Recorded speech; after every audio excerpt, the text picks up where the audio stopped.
memegang setiap kebenaran, karena kebenaranlah yang sanggup untuk apa? Memerdekakan orang percaya. Saudara kasih dalam Tuhan, kita akan belajar bersama-sama.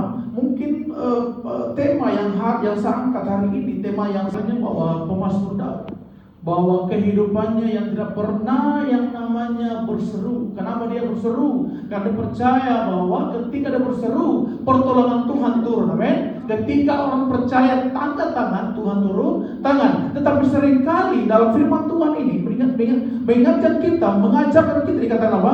Ia melakukan kehendak orang-orang yang takut akan Dia. Kita harus takut akan Tuhan. Kenapa bisa? Kenapa? Karena kita percaya bahwa segala sesuatu yang terjadi dalam kehidupan ini ada campur tangan Tuhan.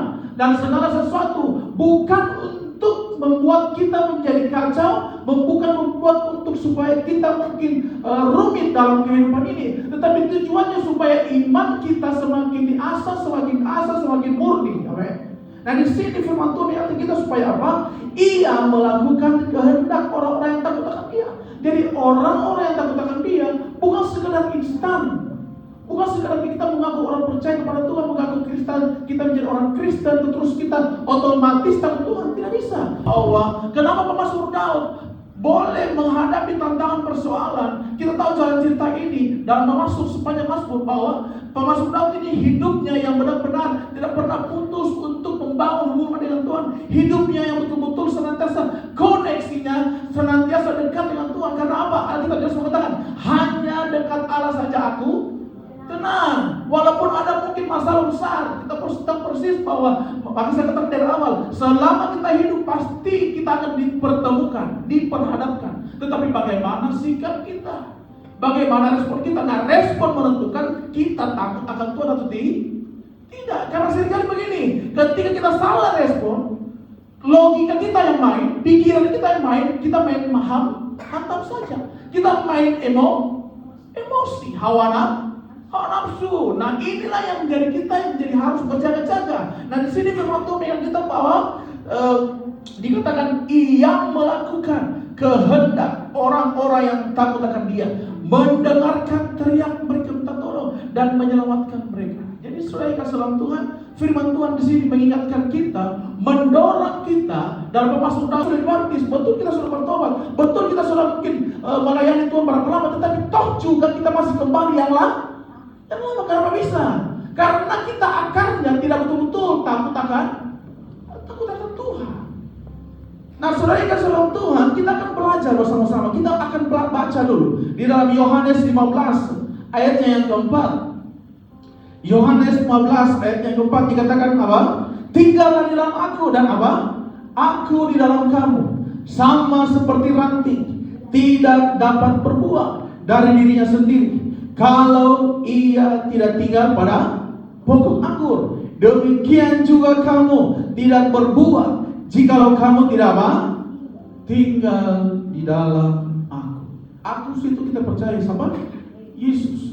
Nah, saudara kasih dalam Tuhan, kembali lagi, mengapa pentingnya kita memikirkan hal ini? Hidup di dalam Tuhan, takut akan Tuhan. Kita hidup dalam Tuhan bukan sekedar kita ditekan, merasa menyendiri, terus kita mengasihkan diri, berbelas kasihan, bukan. Tetapi tujuannya supaya iman kita didewasakan, iman kita timbul seperti emas, supaya kita betul-betul dipisahkan dari dosa.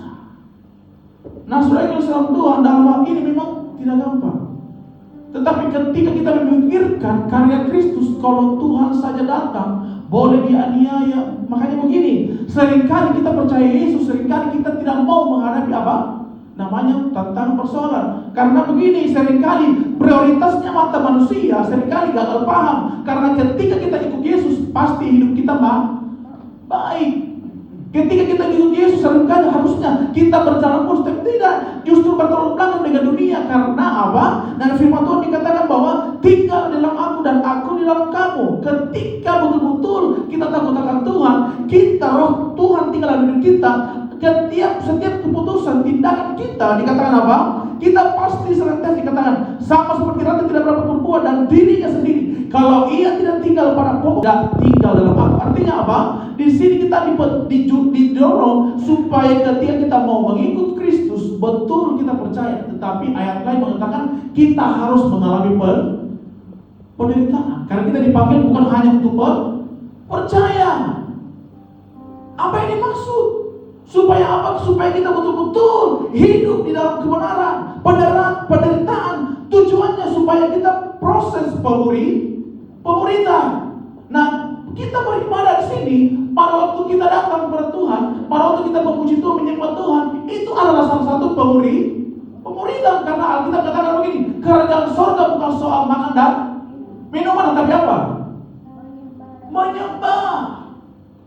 Salah satunya menyembah di sana, karena firman lagi tidak di sana. Makanya kita dilatih untuk apa? Menjadi siswa-siswi kerajaan surga. Nah, seringkali kita datang ekspektasi betul tanpa engkau minta. Kita katakan apa? Apa yang tidak pernah timbul, amin. Tetapi setia dulu, taat dulu. Makanya ada perbedaan ketika begini. Orang yang keluar dari ibadah di gedung gereja ini ada dua orang pilihan. Ada yang mendengar taat, tetapi ada yang mendengar tidak taat. Amin. Ada dua saja orangnya. Ada yang mendengar hanya keluar saja. Makanya begini, benih yang ditaburkan di tanah yang baik atau benih yang ditaburkan di semak duri. Nah, itu yang jadi bahaya dalam kehidupan kita. Percuma kita mengikut Tuhan kalau hidup kita tidak betul-betul berakar, bertumbuh dan berbuah. Karena semuanya bersifat hanya kita menjadi orang liturgi, agamawi. Nah, Tuhan tidak menciptakan hanya agamawi. Kita tidak mau, Tuhan tidak mau supaya kita hanya rutinitas cinta Tuhan pada waktu hanya dalam gereja. Bagaimana di luar sana? Nah, firman Tuhan mengingatkan kita supaya apa? Supaya kita betul-betul dalam perjuangan iman, dalam perjuangan kekristenan kita didapati menjadi orang-orang yang bertahan dengan tahan uji. Bagaimana bisa kita mau tahan uji sedangkan iman kita tidak memaksakan diri kita untuk dimurnikan? Pemurnian terjadi ketika kita dihadapkan pada apa? Masalah.